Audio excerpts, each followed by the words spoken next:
السلام عليكم ورحمة الله وبركاته، أسعد الله مساءكم. دائما احنا متواصلين معكم في إطار يوميات الحجر الصحي، ودائما احنا كنسعاو في هذه السلسلة ديال البرمجة النفسية أننا نرفعوا من جودة البرمجة النفسية الإيجابية ديالكم. من طبيعة الحال دائما كنقولوا أنه خصنا نجلسوا في المنازل ديالنا، باش ما كنجلسوا في المنازل ديالنا باش ما العدد ما غاديش يتزاد، ولكن غادي ننبه لواحد المسألة مهمة جدا، وهي ما يسمى بالتلاعب بهذيك الوثيقة اللي عطاتنا السلطة. السلطة أعطتنا واحد الوثيقة، هذيك الوثيقة يعني مفروض أنها عبارة عن ميثاق يعني اللي بينك وبين نفسك. واخا بالفعل السلطة قالت لك غادي تجلس، ولكن أنت فين الدور ديالك؟ لأن بعض الناس كيتحايلوا بها، كتلقى عنده وثيقة باش يمشي يقضي الأغراض الضرورية ديالو، ولا ما عندوش أغراض ضرورية خصو ما يخرجش من البيت ديالو، ولكن تيخرج من البيت ديالو بدعوى بطبيعة الحال أنه بغى يقضي غرض، وهو كيعرف في العمق ديالو أنه ما كاين ما يقضي. هذه المسألة راني كنبه لها أنها تؤدي إلى الرفع من عدد المصابين بهذا الفيروس اللي هو فيروس كورونا. حنا خصنا نكونوا منسجمين مع نفسنا، خصنا نطرحوا واحد السؤال. هذا الجسم ديالي اللي عندي أنا ديال من في الأصل، الجسم ديالي هو أعطي من عند الله، بمعنى أنني أنا مستخلف فيه، بمعنى أنه أمانة عندي، خصني نحافظ عليه باش نردو لخالقه في واحد النهار، يعني ونكون يعني استجبت لمعايير جودة الاستخلاف اللي الله سبحانه وتعالى يعني امرنا اننا نحققوا هذه الجوده. القانون اليوم اللي بغينا نخدموا عليه او اللي بغينا نفهموه مزيان هو قانون برمجه الاتصال، بمعنى الاتصال والانفصال.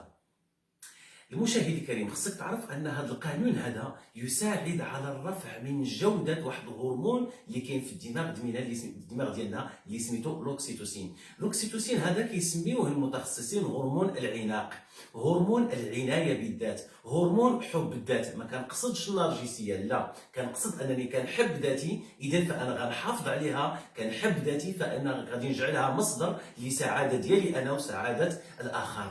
هذا الهرمون اللي هو الاكسيتوسين اشنو اللي كيشغلو؟ اولا كيشغلوه كيف كنقولوا دائما الافكار الايجابيه. الا انت كتعتني بنفسك، الا انت كتعطي الافكار الايجابيه، الا انت كتتصل بالافكار الايجابيه، الاكسيتوسين كترتفع النسبه ديالو. الاكسيتوسين واحد الماده كيميائيه اللي عطاها لنا الله عز وجل، كتساعدنا اننا ننفصلوا عن كل ما هو سلبي. اي كلمه، اي جمله، اي فكره سلبيه، طرح عليها السؤال علاش بغيتي تدخلها لدماغك. وخصك تعرف واحد المساله، راه الا اتصلتي بما هو ايجابي بطريقه اليه كي تنقولوا اوتوماتيكمون، راك غادي تبعد مما هو سلبي، والا اتصلتي بما هو سلبي راك غادي تبعد مما هو ايجابي. في تصفحي ديال صفحات الفيسبوك عجبتني واحد الكلمه قالها احد الدكاتره، وهو الاستاذ الدكتور زين العابدين بن زويه، هو بطبيعه الحال عضو الهيئه الاستشاريه العلميه بالمجلس العلمي المحلي لمدينه مراكش. يعني كيتكلم في واحد النقطه مهمه، وهي ان الوقت ليس وقت تصفيه حسابات. بالفعل الاشارات اللي اشار لها، وراه ممكن ترجعوا الفيديو او الشريط في الصفحه ديالو، غادي تلقاو انه بعض الناس خلاو المهم ومشاو لبعض التفاهات. هذا غيتكلم في هذا، غدا هذا غيضرب في هذا، غدا هذا غادي يعني ينقص من قيمه هذا. البعض غادي يمشي يعاير مثلا الناس اللي في الجاليه المغربيه اللي هما مغاربه اخوتنا كذلك، وتيعايرهم اننا خصنا نوقفوهم. من طبيعه الحال احد الافاضل حتى هو كيجاوب بواحد الكلام، اذا بغينا نوليو في اش في عمليه التمزيق.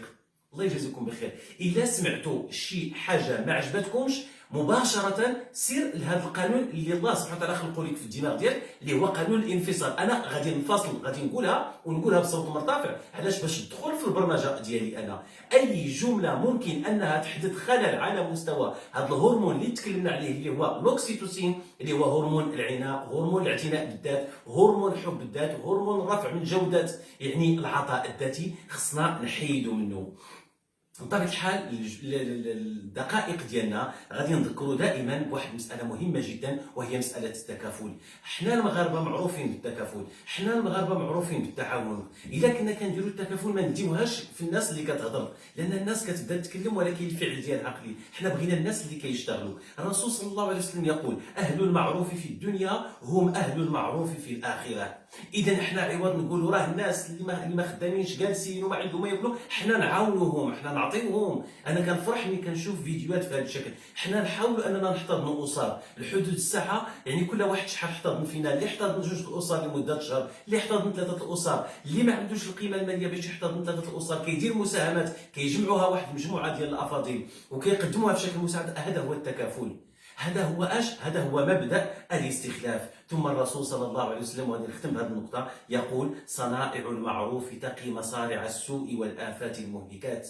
فاحنا خصنا نمشيو في هذا الاتجاه، خصنا نتضرعوا الله سبحانه وتعالى، خصنا نساعدوا نفسنا عن طريق الدعاء ونساعدوا نفسنا عن طريق الصدقات باش نأديو الواجب ديالنا. كنتمنى وكنسال الله سبحانه وتعالى ان هذه الدقائق تكون عطاتكم بعض الافادات وتكون عطاتكم بعض الامور اللي هي ايجابيه. ودائما راه كنختم الحلقه ديالي باش بشرب الماء، وراه يعني حطيت على الصفحه ديالي وعلى كذلك صفحه الواتساب 06 48 82 76 15 يعني واحد المقال يعني مصغر كنوضح فيه بعض الطرق المرتبطه بالمحافظه على السلامه البدنيه انطلاقا من شرب الماء وبعض الامور الاخرى اللي غادي نبقى نجاوبكم عليها. اي سؤال عندكم اتصلوا بنا عبر الصفحه ديال الواتساب او اتصلوا بنا عبر الصفحه ديال الفيسبوك اللي سبق لنا شرنا لها.